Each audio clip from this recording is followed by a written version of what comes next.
What I'd like to talk about today is memory, and specifically amnesia and memory interference. Amnesia is forgetting, right? There are two kinds of amnesia. There's retrograde amnesia. Sometimes I think it's a subset called focal retrograde amnesia. And then there's or sometimes I call it anterograde amnesia. So this is important for understanding interference and amnesia. The prefix tells you what you can't get to. Retro, what can't you get to? Old. Retro is old. You can't get to old memories. So you can remember new things, but not old. In antero, I don't know why. Anyway, I don't know why they use that particular, but it's you can't remember what? What is it? It's new. You can't remember new memories, right? So, anterograde amnesia or anterograde amnesia is you can't remember new things. Now, why would that be? Let me go back to retro. Why would you? Well, okay. So, retrograde, focal retrograde. If you really forgot every old memory, you'd forget not only your name and where you're born and who your parents are, but you'd probably forget how to speak, how to walk, right? All those kind of other things. Now, obviously, you wouldn't forget how to breathe. You probably wouldn't forget how to go to the bathroom. But does that happen? No. Most people with retrograde amnesia have focal retrograde, and there's only a certain area of the past that they can't remember. Antero or anterograde amnesia means you can't remember new memories. You can remember everything old, but not anything new. This is primarily biological. It's the hippocampus looks like a horseshoe, like that. And it sits in the head, and the hippocampus is just inside the temporal region of the brain.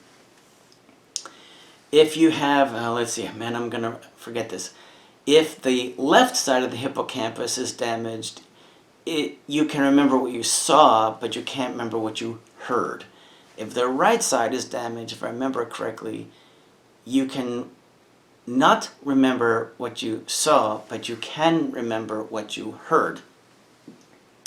However, let's say that both sides of the hippocampus are damaged. You know that when the brain gets hit, or when the skull gets hit, that the brain kind of knocks around.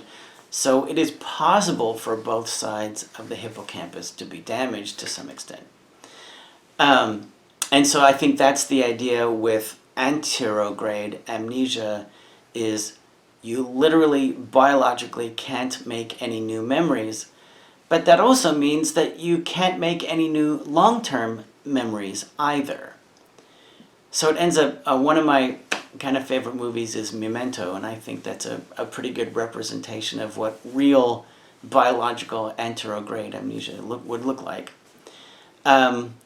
Any goofy movie about like The Bourne Identity, that would be focal retrograde amnesia, but not, it's supposed to be, it's a blow to the head. No, that wouldn't do it, because then he wouldn't remember anything. The whole idea is he would, anyway, blah, blah, blah, blah. Anyway, but there's also interference, right? So there's retrograde interference and prograde. Why didn't they use the same prefix? There's retrograde interference and prograde interference. So what's the difference? Interference means it's not gone. It really is still there in your memory.